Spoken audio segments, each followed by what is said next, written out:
I'm Eliza Cava, the Director of Conservation at Audubon Naturalist Society, also known as ANS, and we'll be using our acronym more and more. And I'm really thrilled to introduce tonight's Conservation Cafe. So we're now back with our regular Conservation Cafe format, which is bringing in 1 or 2 or 3 wonderful speakers to share with us what's going on in conservation, and especially what's going on close to home or how ways we can get involved. So I'm really thrilled to have Audrey and Emily Sarah here. And as I usually do, I'll give my introduction a little bit personally and let them introduce themselves professionally later on. Emily Sarah, you'll hear her go by both names. I know her mostly by Emily.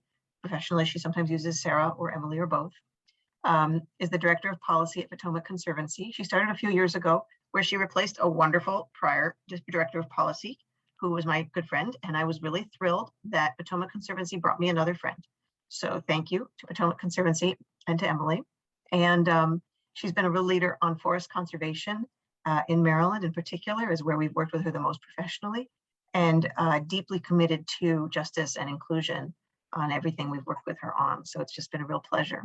And Audrey, this is my first time meeting Audrey, but she's been the primary report author. And I just want to thank you for bringing your talents and research and expertise to help us understand what's going on in the DC region. It's a really great contribution you've made to us with working on this report. So I'll turn it to them to finish introducing themselves soon. But I wanted to just share a few other things. So the Audubon Naturalist Society, we will be changing our name. We made that announcement a couple of weeks ago, last month. And but our mission and our vision will be staying the same. So our mission will continue to be, as it is now, inspiring residents of the DC region to appreciate, understand, and protect their natural environment through outdoor experiences, education, and advocacy. And our vision is to create a larger and more diverse community of people who treasure the natural world and work to preserve it. And that will also stay the same. And we feel very strongly about our mission and our vision. And we are independent and unaffiliated in any way, shape, or form with National Audubon Society or any other Audubon societies or chapters. So we are changing our name. They may not be, and that's their thing, not ours. Hi, thanks so much for attending this evening, everyone. My name is Emily Sarah Mann. I'm the Director of Policy with Potomac Conservancy. And I have been doing environmental advocacy work now for over 15 years. I got started pretty much out of necessity as a teenager, growing up in a frontline environmental justice community, and then really just discovered my passion because I love the earth. I love the healing that I get from the earth. And it was also really important to get involved in the advocacy work in order to protect our community's health, which is still important to do here as well. So I've now been working with Potomac Conservancy for about 2 years, and we did this climate report over the past year and are still having an online release. And we were incredibly lucky to find Audrey as the primary researcher and report writer. So I'll pass it over to her to introduce herself professionally as well. All right, hi everyone, thanks for coming. Like Emily said, I was brought on by the Potomac Conservancy to write this climate report. I recently graduated with my master's from Columbia University in climate science and society. And while I was in grad school, I was kind of working as a climate change journalist, writing about glaciers all over the world. And so I have a little bit of that background, which helped me in writing this report for the Potomac Conservancy. All right, so we're gonna get started with our PowerPoint now. How is that? Perfect. Okay, fantastic. So thanks again for coming, everyone. We're presenting this evening about Potomac Conservancy's local climate report, which is called Rising to the Challenge, a New Climate Reality in the Potomac River Region. And we chose this title really as a play on words in terms of rising to the challenge. We wanted, first of all, this report to be not only informative, but inspiring, and to really be solutions oriented and provide folks like you with solutions of what you can actually do about the reality of the climate crisis. So rising to the challenge is, first of all, looking at the fact that we need to rise up collectively to address the issue, and also to understand how it's impacting not just globally but locally, and to rise up together collectively to take action on climate. And then it's also a play on words in terms of rising temperatures, rising water levels, and what have you. So why did Potomac Conservancy choose to do a local climate report? Potomac Conservancy is primarily a clean water focused organization. And so the thing to understand is that climate change is water change. So when we're looking at the Potomac River, we're really looking at our public health. This is a drinking water source for millions of people in the DMV area. So when you have greater and greater storms from climate change, it leads to increased health problems, increased polluted runoff. The Potomac River is in the middle of a comeback, but it's still facing significant pollution, particularly as we continue to lose forests and there's more polluted storm water from development and from agricultural runoff. And then that pollution is only going to get worse with bigger and stronger storms from climate change that lead to more runoff and more flooding issues. And additionally, we found that many of the solutions, many of the top solutions are actually going to have both benefits for clean water and for combating the climate crisis. Audrey, take it away. All right, so I'm going to talk you guys through the science behind climate change and what it means for both nature and society here in the Potomac River watershed, which encapsulates all of DC and parts of Maryland, Virginia, Pennsylvania, and West Virginia. So I'm going to start by briefly explaining global climate change. Don't worry, this is the only graph, I promise. It shows the history of how much carbon dioxide, or CO2, has been in the atmosphere over the past hundreds of thousands of years. As you can see, we currently are at a concentration that has not been exceeded in a very, very long time. 3 million years to be exact, when life on Earth looked a lot different. So how do we know this? Well, one way is by looking at ice. Ice cores trap carbon dioxide bubbles, and ice is layered like tree rings, so we can actually see how much CO2 was historically in the atmosphere based on the concentration of these bubbles in each annual layer of ice. So while it's true that Earth's climate naturally cycles through ice ages and warm phases over tens of thousands of years, the rapidity and the degree to which the Earth has warmed in recent decades is unprecedented. So the Earth warms when there's an excess of CO2 and other greenhouse gases, and they create this blanket that allows sunlight, which is shortwave radiation, to penetrate through the Earth's atmosphere. But when sunlight hits the Earth, it's transformed to heat energy, which is long-wave radiation. And that blanket of gases doesn't allow that heat to readily escape to space. So this causes our planet to warm.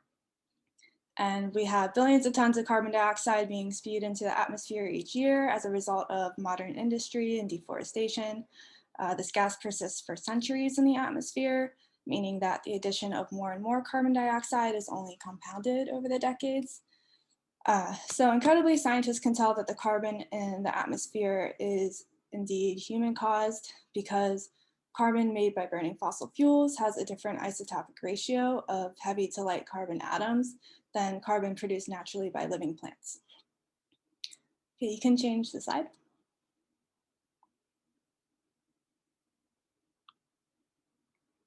Okay, so there's a parallel between the rise and fall of CO2 levels in the atmosphere and the timing of Earth's ice ages and warming trends. So the Earth has warmed more than 1.2 degrees Celsius, which is about 2 degrees Fahrenheit, since pre-industrial times. 1750 is what they go off of. But the majority of this warming has happened since 1975. So it's been quite rapid. And of this 1.2 degrees, less than 0.1 degrees Celsius is due to natural causes, such as volcanoes or variations in the sun. So again, we know it's man-made. And although 1 degree Celsius, 2 degrees Fahrenheit might not sound like much, it takes a great deal of energy to warm every ocean, landmass, and the atmosphere by that amount. So for perspective, a simple 1 to 2 degrees Celsius drop dipped the Earth into the Little Ice Age. So newest data from this year's IPCC report shows that the world will probably reach 1.5 degrees within the next 2 decades by 2040. Again, we're almost there, we're at 1.2. And this is a big deal because we were supposed to completely limit global warming to 2 degrees, 1.5 if possible by the end of the century, according to the Paris Agreement. So I don't really have time to go through all of this, but the graphic shows that the difference between 1.5 and 2 degrees is pretty drastic. I mean, the coral reefs are all but gone by 2 degrees of warming. And if we keep emitting like we do, we're headed for 3.5 to 5.5 degrees of warming by 2100. So this leads to very bad consequences for life on Earth. You can change. So it's important to point out that climate and weather are two very different things. Climate is what you expect, weather is what you get. Weather refers to the state of the atmosphere on any given day. Climate is the long-term weather of a specific region averaged over a period of time, often 30 years. Studying the climate allows us to look at Earth cycles and trends across decades and millennia. So think of weather as kind of like the melody and climate as the background. And because weather and therefore climate are not uniform across the globe, each region's song is a little bit different. So the background of this slide is the baseline of Washington, D.C.'s song. So it's the climate temperature patterns of D.C. As you can see, the average yearly temperature has been warmer and warmer since 1895. Actually, all the states within the Potomac watershed have warmed since the start of the 20th century. But by 2050, DC temperatures are projected to rise by about 5 to 7 degrees Fahrenheit, which mirrors current temperatures in Greenwood, Mississippi. So historically, we've seen an average of 11 extreme heat days, which is days over 95 degrees Fahrenheit per year. But models predict that DC could see an average of 100 extreme heat days that go over 95 degrees Fahrenheit by 2100. Precipitation is a little bit different. It's a little more variable from region to region. In our neck of the woods, the total annual precipitation has not wavered much since 1900, but it's been raining more in the fall and winter and less in the summer. And when it does rain, it tends to rain harder.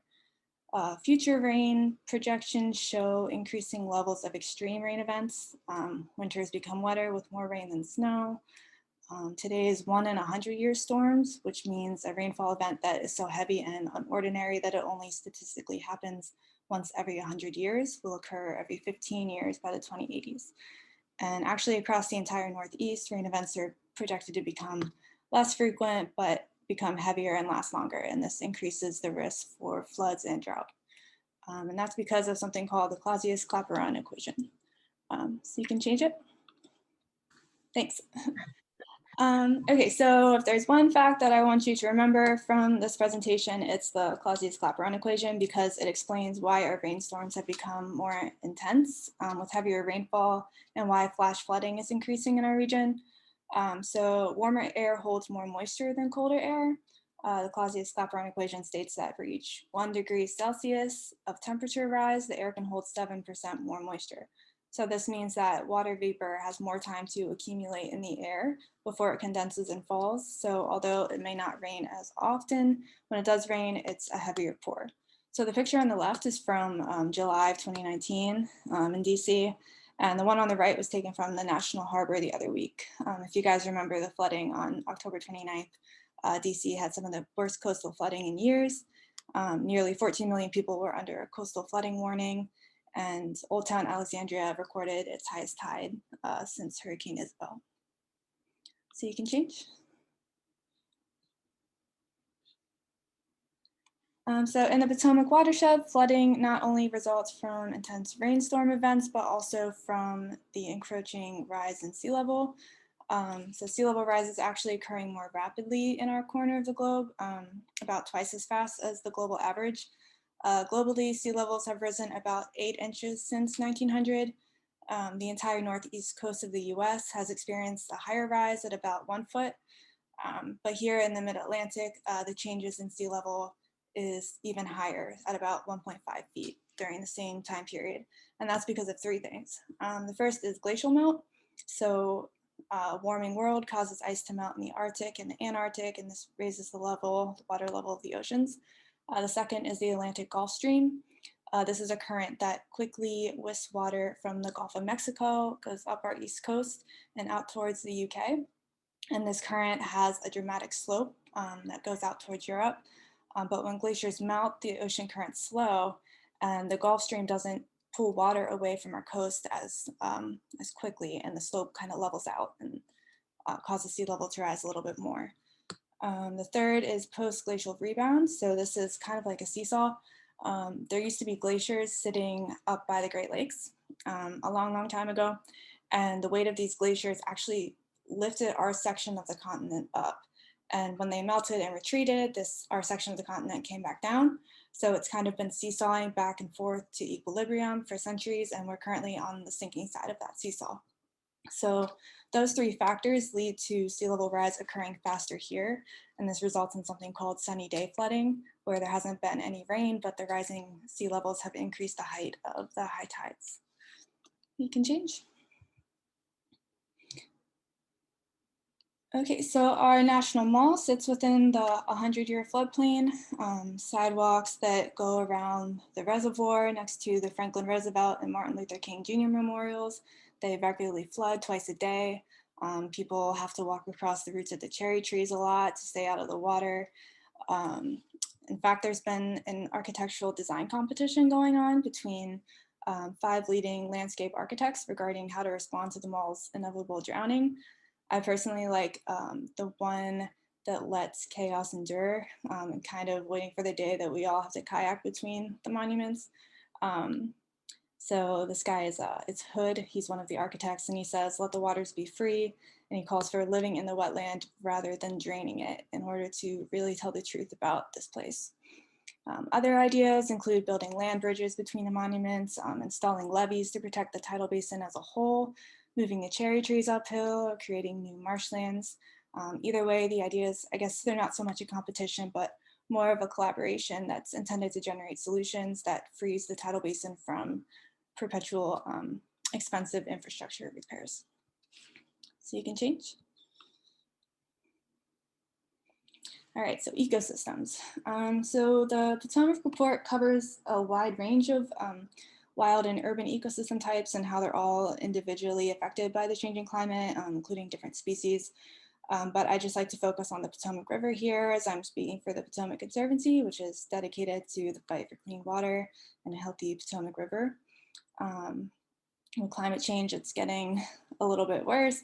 We got rising temperatures impacting the river because it stimulates the formation of algae, especially because, as Emily mentioned, there's a lot of excess nutrients in the river due to industrial waste and fertilizer runoff from farms and lawns. And there's microbial processes that go on with these algae and ends up stripping the water of oxygen, which aquatic life need to survive. So we end up with dead zones in the river. Fortunately, water quality has been improving over the past 20 years or so, but urban runoff is becoming more of a problem as the population rises and we get more development. And the river is still too polluted for safe swimming or fishing. So the Potomac River is also a tidal river. The saltiness from the Chesapeake Bay is pushed upriver by the tides. Rising sea levels will end up pushing that saltwater lens further and further upriver and further outward over the banks. And this affects where different plants can survive based on how much salt they can tolerate. These rapid changes can wipe out sensitive plant species, especially where human development limits their migration inland. This includes the Potomac's marsh plants, for example, that buffer our lands from tides and storms and provide fish habitat and filter our water. So many other ecosystems in the watershed will be impacted by the changing climate, but ecosystems already compromised by human stressors, such as like forest fragmentation or the introduction of invasive species, will be affected the most. So we've got to protect our natural spaces. You can go to the next one. All right, so switching gears to agriculture. Globally, agriculture contributes to about 25% of all greenhouse gas emissions through both deforestation and unsustainable methods of cultivating crops and livestock. In the Potomac region, agriculture covers about a quarter of our watershed surface area. Most of this is industrial, and therefore it's an unsustainable form of farming. But also, while farming impacts the climate also impacts farming in our region. So invasive weeds grow significantly faster under higher temperatures and carbon dioxide levels. In fact, invasive weeds respond better to escalated carbon dioxide levels than the cash crops they invade. Higher temperatures can also result in pollination failure, throwing the timing of insects, hatches, and budding out of sync. The overwinter survival of pest populations that have historically been killed off by the cold could also occur. And by the later half of the century, crop production is likely to decrease due to heat stress and lack of water during summer droughts. So agriculture remains the largest source of nutrient pollution to the Potomac River, and therefore to the Chesapeake Bay as well. So by protecting our forested areas and ensuring that farms are designed and cultivated sustainably, like through permaculture, we can improve our water quality and increase the climate resiliency of our watershed, and also provide healthy, nutritious local source of food. Okay, you can move. Okay, so Emily's going to delve a little bit deeper into local examples of climate injustice in our watershed. So I just want to kind of introduce the concept here. We find the burdens of climate change do not really fall equally amongst the population. So it makes this seemingly environmental issue one that is inherently a social justice issue as well. So polluting the earth pollutes people, but the people polluted most are those that society has marginalized. Poor communities and communities of color across the globe and in the USA are disproportionately affected by the impacts of climate change. So internationally, for example, the wealthiest countries emit the most carbon dioxide, and thus we have the largest carbon footprints. But the poorest countries that contribute very little to global emissions, such as like small island nations like Fiji, coastal nations like Bangladesh, glacier-laden nations like Nepal, and drought-prone areas like in sub-Saharan Africa, they feel the greatest impacts of climate change. And likewise here in the US, high income and white households typically have a higher carbon footprint, but the poor and people of color are impacted the most by extreme weather events and air pollution. And this is a result of a Western capitalist society mixed with institutionalized racism, which is the result of a long history of policy and legislation, such as redlining, which is designed to explicitly benefit white communities. One example in the Potomac watershed is that concrete block plants that emit CO2 and other volatile organic compounds that negatively impact air quality and cause respiratory issues. They're located in colored communities such as Bladensburg and Brandywine in Maryland. And then we've got colored communities that are more commonly located in floodplains that are affected by increased sea level rise, like in Buzzard Point in DC. Okay.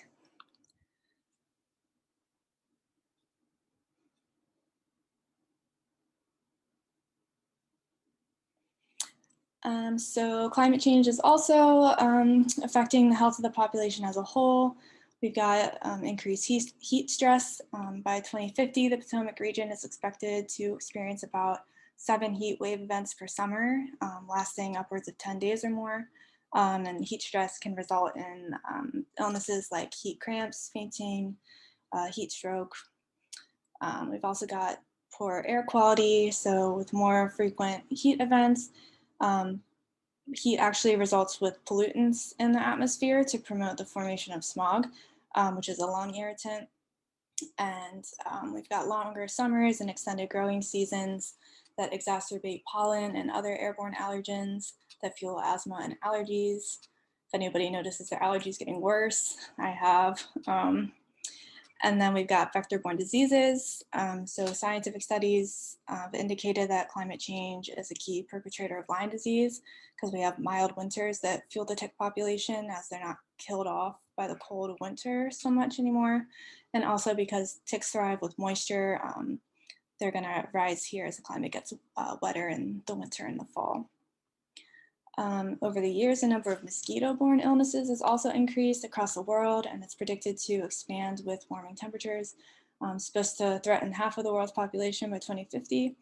In the DC metro area, the bug bite season is now 152 days, which is an increase of 37 days since 1980. And then we've got water quality that's deteriorating, with species of algal blooms that grow better in warmer temperatures. They can release harmful toxins to the surrounding environment, which at high enough concentrations can threaten the life of aquatic species and humans as well. Interestingly, polluted rivers can also contribute to climate change because they can emit large amounts of greenhouse gases into the atmosphere. And this happens when microbes break down the inputs of carbon and nitrogen from the landscapes that they drain. This further fuels climate change. All right. So that was a lot of negative, but I want to leave you on a positive note. This is a quote by Greta Thunberg that it inspires action and creates our own hope. And now Emily is going to talk about different types of top solutions that you can become involved in and the things that are already being done at the individual and local level to combat climate change in our region.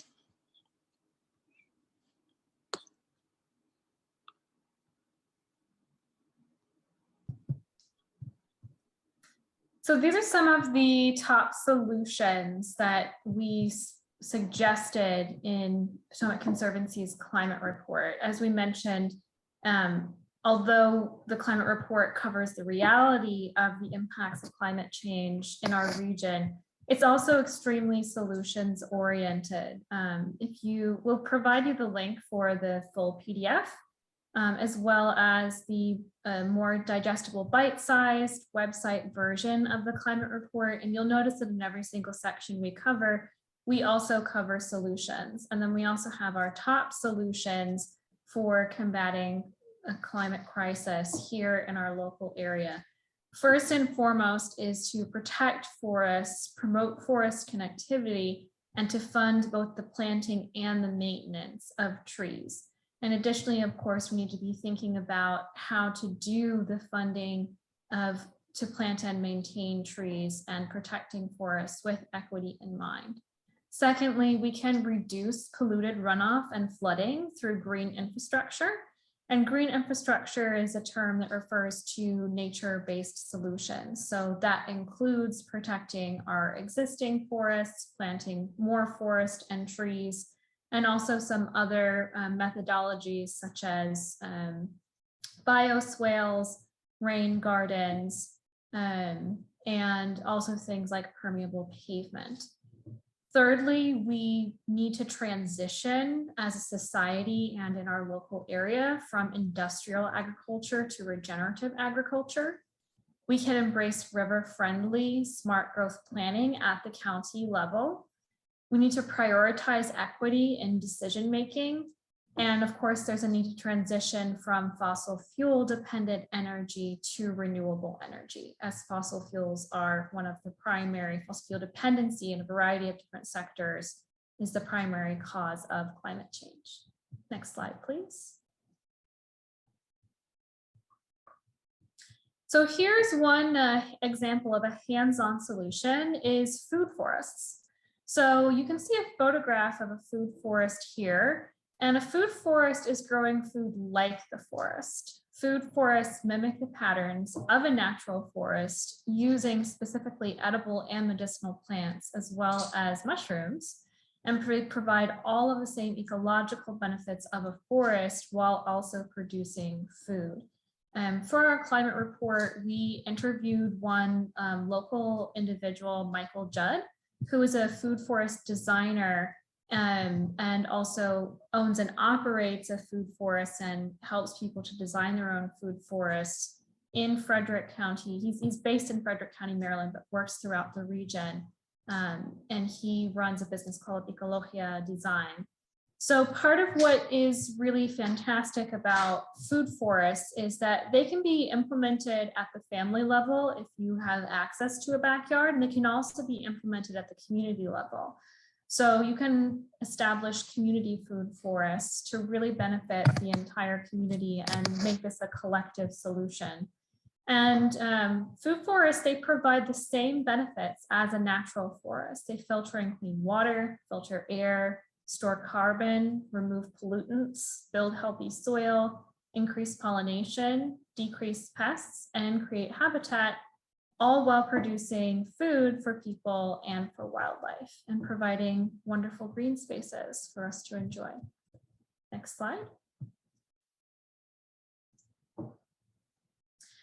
So one element that I would like to bring in here as far as environmental justice and food forests is that food forests can be used as a solution to environmental justice concerns.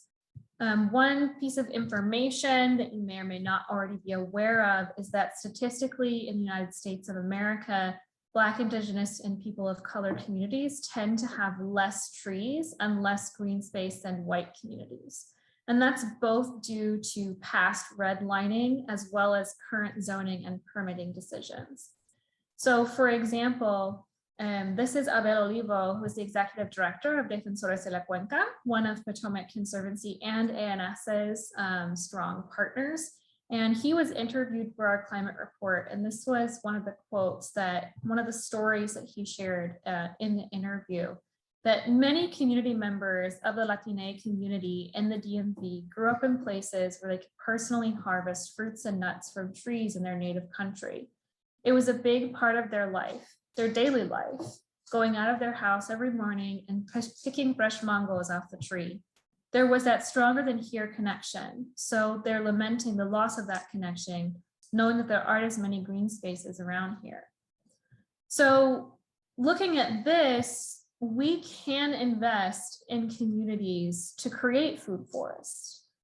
We can advocate with our local county officials, with our Maryland state officials, and with federal officials for the type of funding that can be used to create food forests in communities that need more trees, need more green space, and also maybe in food deserts, for example.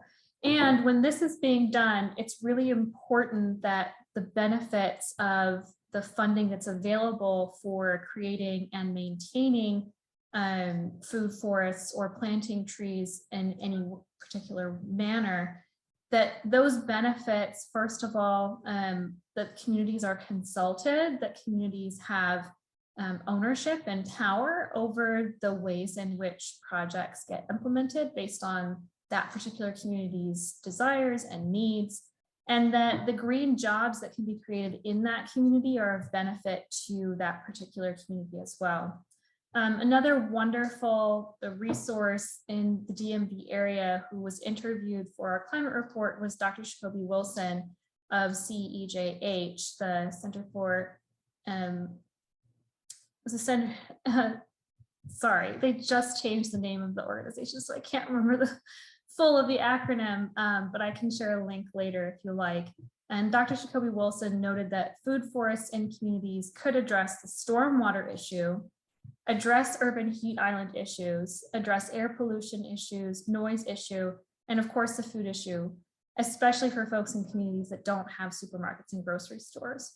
So food forests, again, can be a really fantastic solution to increase the amount of forests that we have in our region, improve our water quality, improve our air quality, and improve access and sovereignty over our food, and really improve quality of life in our communities and provide a way for people also to get to know one another through the community food forests. Next slide, please. Now, we also want to look at policy solutions.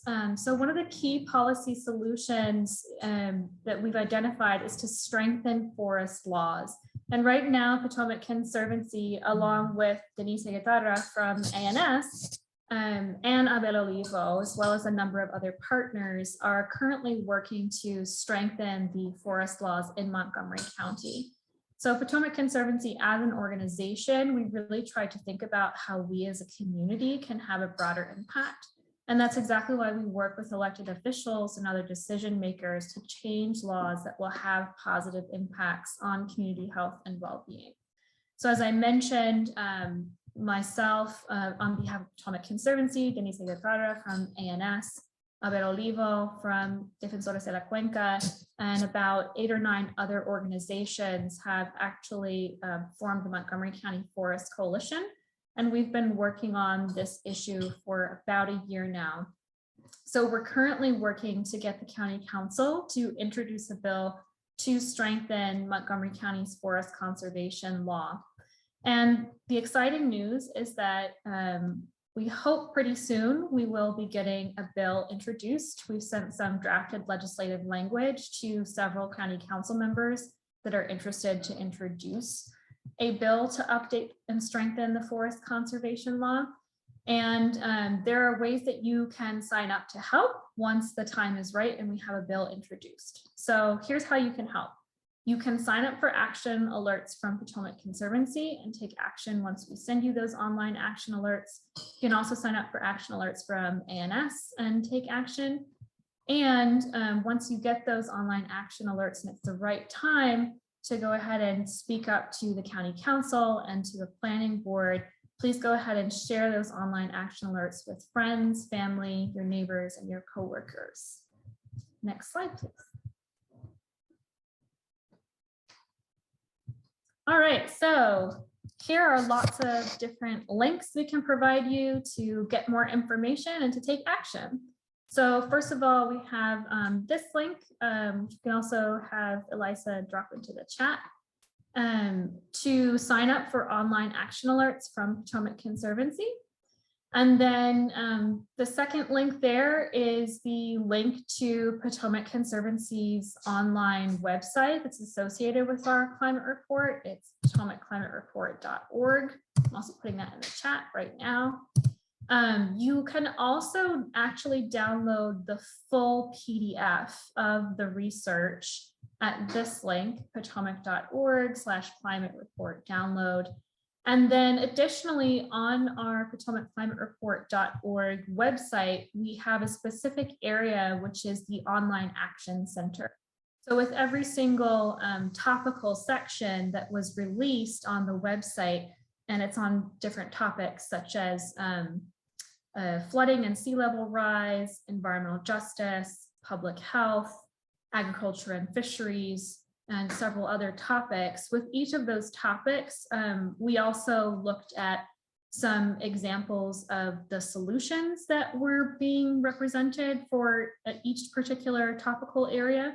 And we found action alerts from partner organizations or created our own online action alerts that are specifically looking at solutions within the Potomac River watershed. So if you go to that online action center, you have the opportunity to take a number of different actions that will do something positive in our local area to respond to what's going on with climate, with combating forest loss, with combating wetland loss, and with promoting environmental justice in the Potomac River watershed. So definitely encourage you to go ahead and save and check out those links. And that's our presentation. And now we have time for Q&A. All right, so I will encourage, let me turn my video back on. I will encourage, thank you. First of all, thank you guys so much. I myself have, I will admit, not read all 120 pages of the PDF in detail, but I have skimmed the entire thing and learned so much in the way that you integrated it together just now in your presentation. So thank you for doing that work and then for presenting it to us. So attendees, I do want to encourage everybody to, I know that was a lot, but if you've got any questions, pop them in the Q&A or frankly, just put them in the chat. There's not very many of us, so I don't need to use the Q&A. And I can also, even since there's not very many of us, I can turn people's videos on if you have questions. So if you have a question, I'll tell you what, I will turn the hand raising feature back on and you can decide, you can raise your hand and just ask your question. So yeah, I would love to see people's faces. Yeah. So, and anybody can do that. So let me start by saying that one of the things, I've been so impressed about by your report about your report is that it covers so many topics. I mean, it has this incredible breadth, and also manages to be very hyper specific on like local news on, you know, here's the picture of the flooding from last month. And I think that you really brought it home to us. The report and the ways you've presented it online really bring home that like climate change is not in the future, it's right now, it's yesterday, it's next week. And there's a lot that's going on, and there is also a lot that we can do. But it's also like so much, it's so hard to wrap your arms around it all. You know, when I read the report, I'm like, oh, we have to protect the drinking water system. Oh, we have to protect the tidal basin. Oh, we're going to have flooding along the highways. Oh, we're going to, you know, like on and on and on and on and on. So what I wonder is like, what, to me, it feels like a mind shift. Like every single agency, every single piece of public government and infrastructure that's charged with helping manage this stuff for us needs to really dramatically change the way they think and invest for the future. Do you guys see signs of that happening? Because it's not a one-off. We can't just fix it in one place. It's going to be everywhere. So do you see signs of our public agencies and those charged with maintaining these infrastructures, public health infrastructures, justice infrastructures, like moving in the right direction quickly?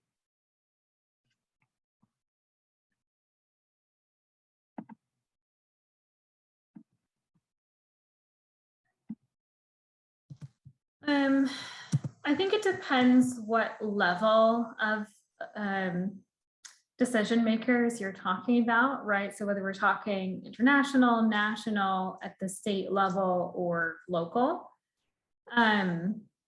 I do feel like, you know, we need people speaking up and advocating more and telling elected officials much more frequently and more urgently and more effectively to take action, and to take action rapidly, because at least for me personally, I don't feel like enough is being done quickly enough. I don't feel like the elected officials really, and other decision makers really understand the level of urgency and the fact that, I mean, our lives are already being impacted now by the climate crisis. Some of you may have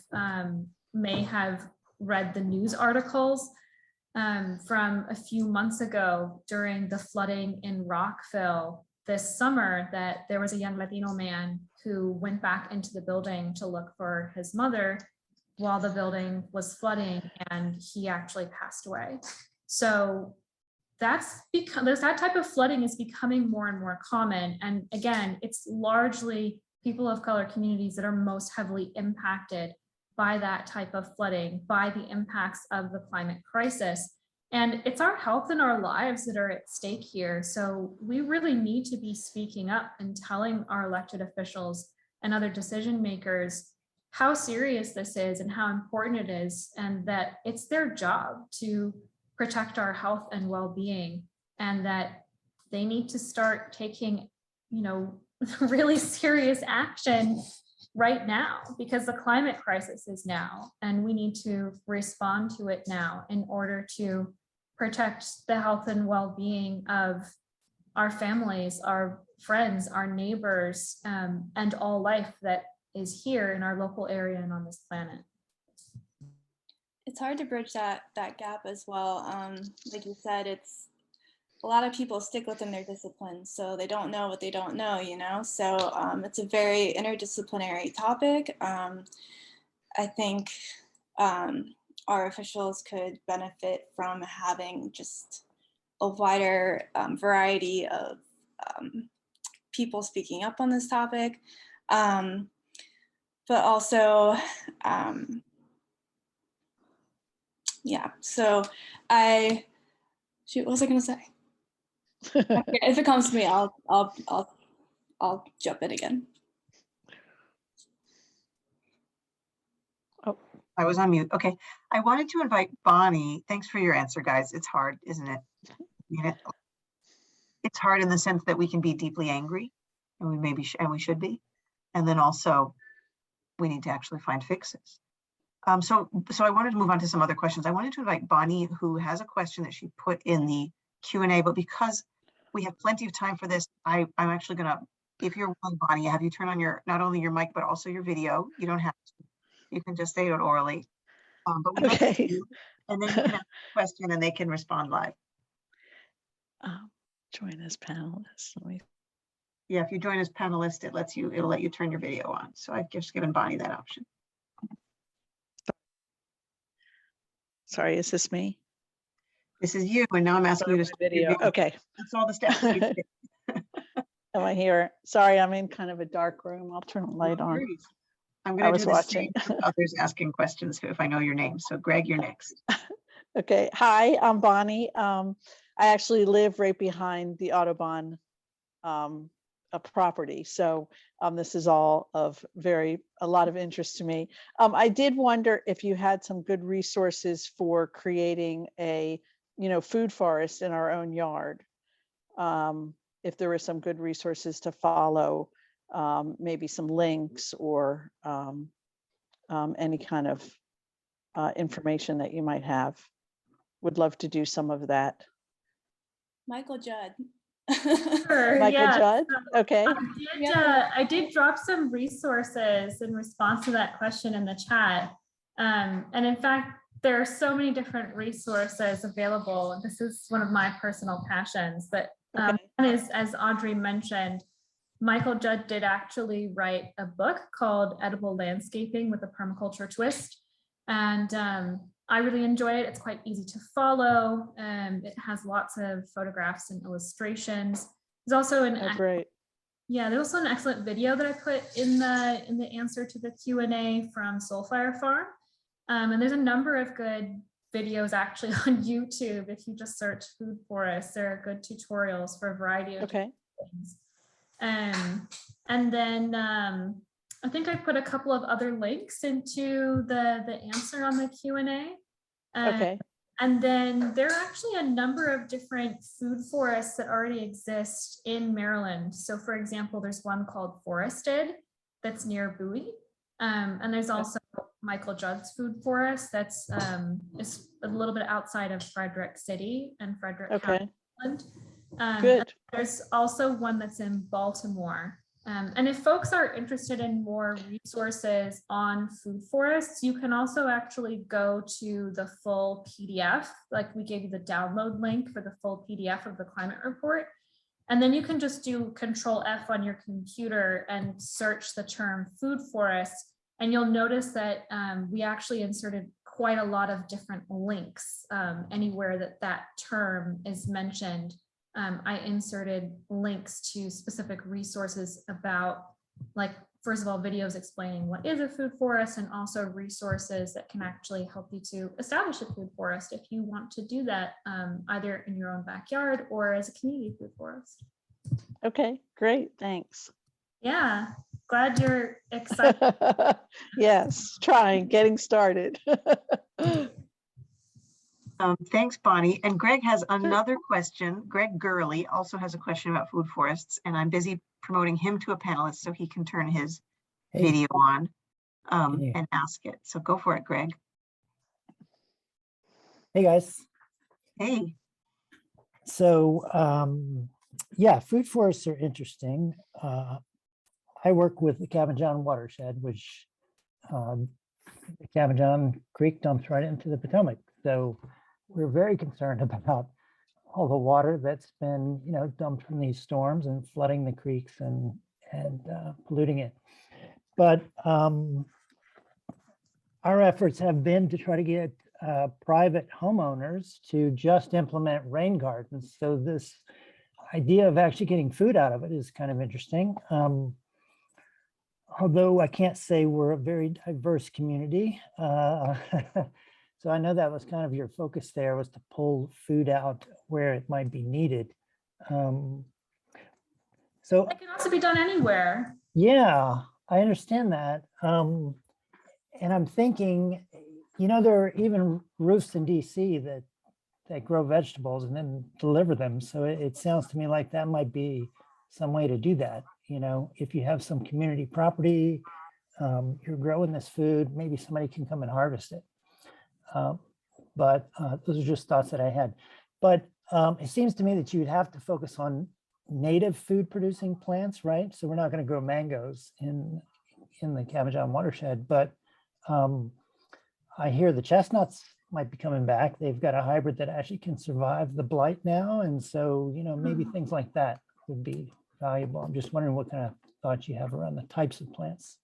Sure. So if you want to do a food forest that is entirely with native plants, that is certainly possible. And again, if anyone is interested in like I've actually put together a little bit of a guide that's about that Yeah. particular, just through my own research, because I've had a number of people who are interested in food forests, but also wanted to do like only native plants. That being said, it doesn't, well, you have to take into consideration the fact that we're in USDA zone 7, right? And what isn't going to thrive in USDA zone 7. Like you mentioned, if you want to do mango trees, like, Or we could wait 50 years and it'll be. it'd be cool if we could, right? Like I love mangoes. Like I'm from, Elisa and I are both from Florida. We love aguacates and mangoes, right? Mhm. But, you know, recognizing that in this area, if you want to grow those kind of tropical fruits, you would have to have them like in a big pot and bring them indoors for the winter, which is not, you know, going to help you create a food forest. You really want to keep your trees in the ground. So, you know, you do have to take into consideration what is and is not going to thrive in this USDA zone 7. That being said, you know, you don't necessarily have to do 100% native plants. If you want to do 100% native plants, you could.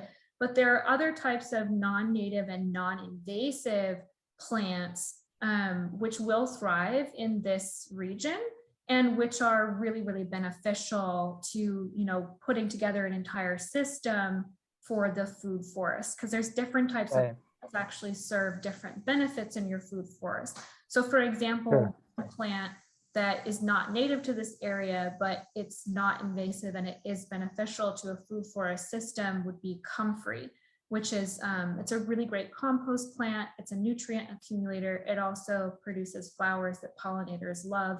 And it's going to contribute to that system that creates, you know, the health of your whole system and your food forest. And it's not going to cause any kind of problems because it's not either. That makes sense. Thank you. I think we've been more focused on kind of supporting pollinators and wildlife and that sort of thing versus individuals feeding themselves. So that's very. You can do both. I know. Another good one is mushrooms, because they also help to filter the water that goes down into the creeks.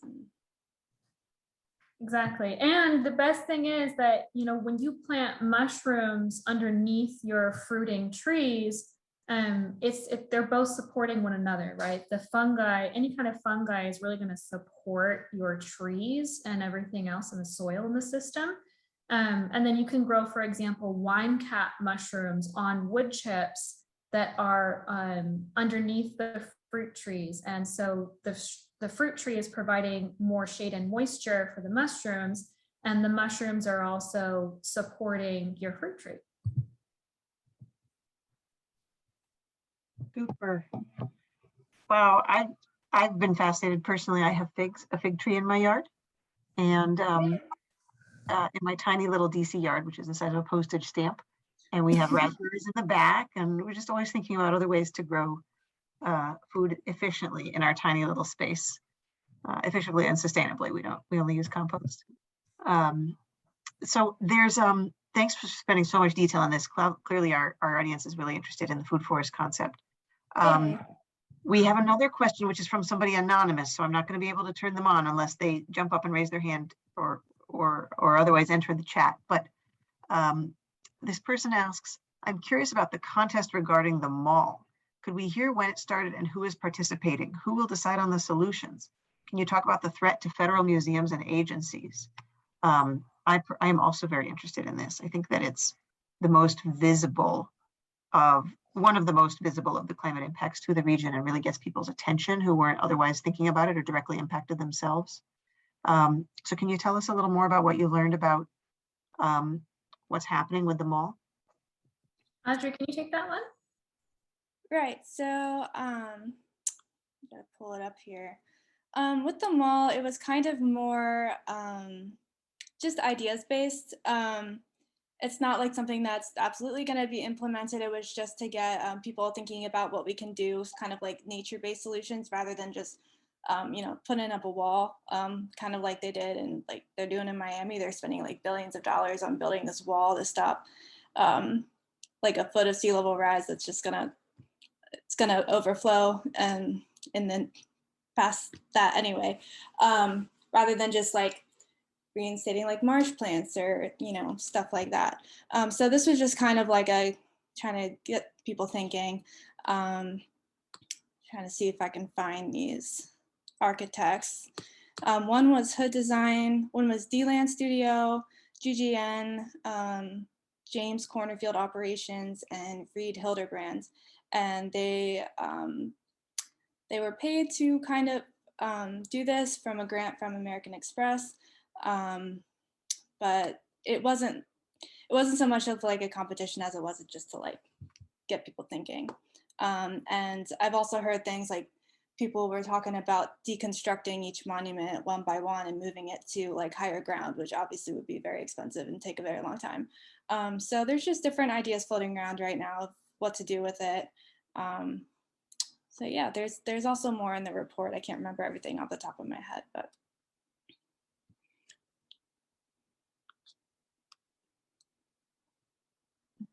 Do you want to add anything to that, Emily? I have something to add, which is that some of these design contests started years and years ago. So the one that you mentioned, I think, is the more complete version. But there were some earlier contests I saw that were like envisioning what a flooded tidal basin could look like, and with a monument to sea level rise with drowning cherry trees.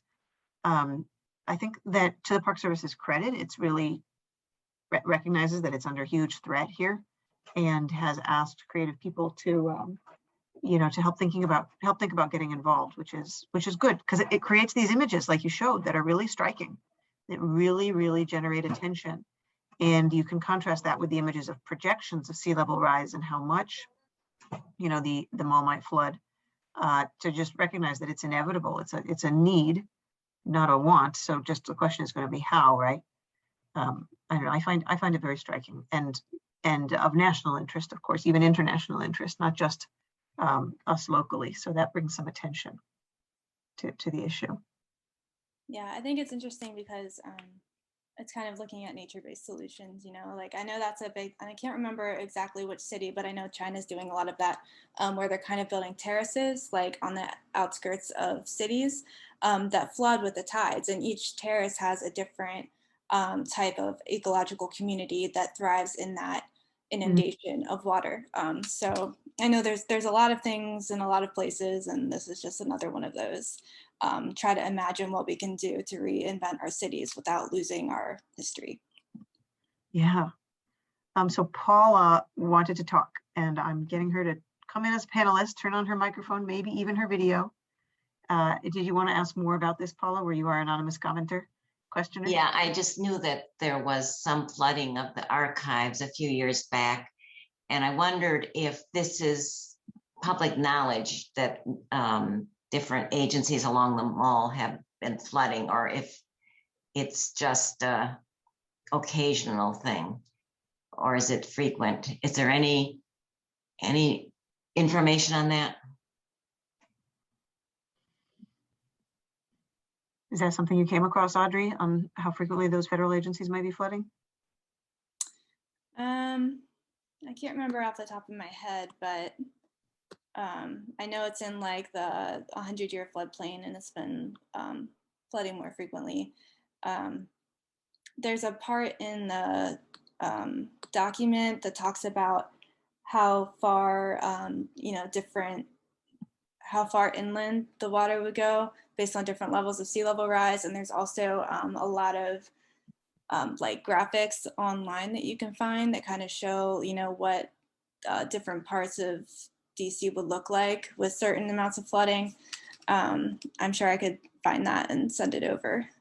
Yeah, and Elizabeth points out in the chat that, of course, Washington, D.C.'s official climate plan is available online. And when you wade into it, you'll find many of these topics. I put in what may be more digestible, which is a Rolling Stone article from 2017 about what happens when a superstorm hits DC, that kind of tries to look at if the tide's really high and a great big storm rolls in and everything's already soaked in full from previous rain from West Virginia, what happens? And this article talks about that levee. An interesting feature of the mall, if you're not familiar with it, is a levee that protects most of the downtown area and the museums and not the memorials, but the museums from the tidal basin. But it has this incredible weak point where it crosses 17th Street, which requires like well-timed workers to get through what could be huge evacuation traffic to install panels that are stored somewhere else, I forget exactly where, and put them up like quickly on trucks by hand in order to complete the levee and protect all the rest of the federal buildings from from flooding. So there's it's a very dramatic potential there of, what could go wrong in such a situation. But on the other hand, we do have this levee that is designed to offer that, that protection. What I would say is that the thing about levees is they protect you from water in one direction, but they also hold it in if it's coming from the other direction. And one of the climate things that we've experienced, and this is definitely mentioned in Potomac Conservancy's report, is really significant flooding that happened, I want to say earlier this year. It was earlier this year in the Port Towns area where the northeast and northwest branches of the Anacostia come together in Prince George's County. They had a very, very dramatic flood, like a thunderstorm storm cell there that caused a lot of rain very close to the river. Those communities used to have chronic flooding from the Anacostia, but the Army Corps of Engineers installed great big levees with great big screws, Archimedes screws, that are supposed to pull water down in either direction they need to go. Like if the river is too high and there's some capacity on the upsides of the levees, it can pull water that way, I think. And then it's also designed to pull water into the river if it's building up behind the levees.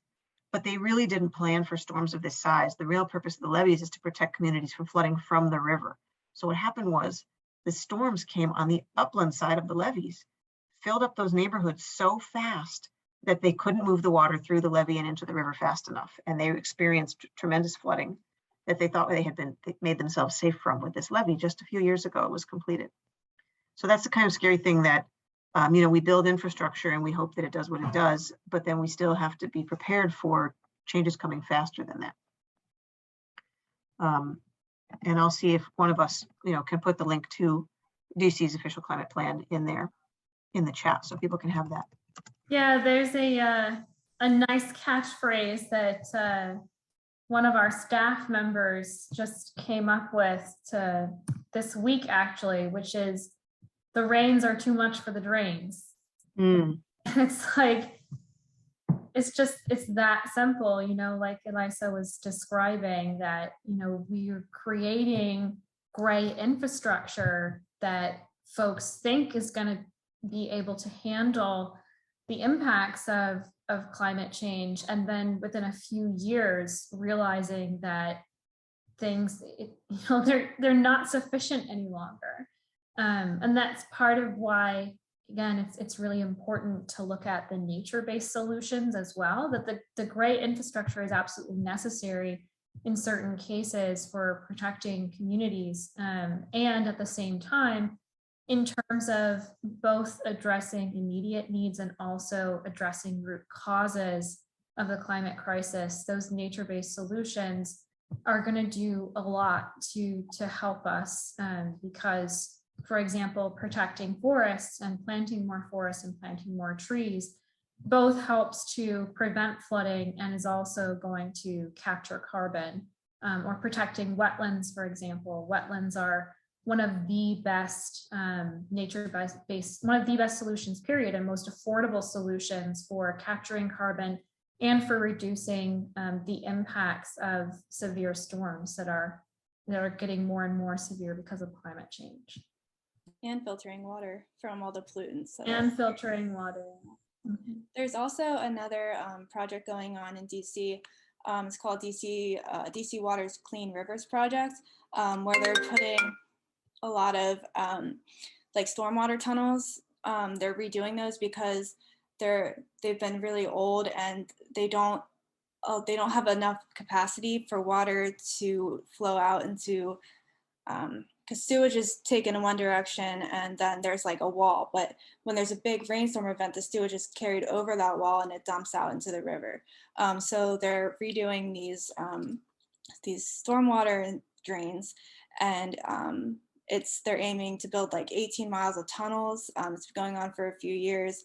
I think it's supposed to be completed in 2023, and that's supposed to stop a lot of the sewage from dumping into the Anacostia and the Potomac. But again, that has a tipping point as well. I mean, it's going to stop it for the next few inches of water, but then, it's always constantly trying to keep up. But it is reducing the pollution as of now. So they're spending like billions of dollars on this, but it's needed. It is a great infrastructure that's definitely needed. but it can also be, used in combination with like green infrastructure, like Emily said, like adding wetlands and stuff to help filter the water as well and hold it and stop it from just all rushing into the streams. Like if you build like drainage areas where it can hold the water and filter, the plants can filter it, like retention ponds, before it enters these systems, and that's going to help as well. Right. Well, thank you both. I don't see any more questions in the Q&A, so I will, Nan put a great note in the chat that DCS has been doing some articles on where the old streams that have been buried used to be, so that our green infrastructure was placed underground. And so that is a really fascinating set of stories. If I'll throw some of those links in as we close up. So if there's any last questions, this is the last call for questions. We can finish a few minutes early as well. We don't have to go all the way to 8:30. So I'm going to just be quiet for a moment and let questions percolate if anyone has them.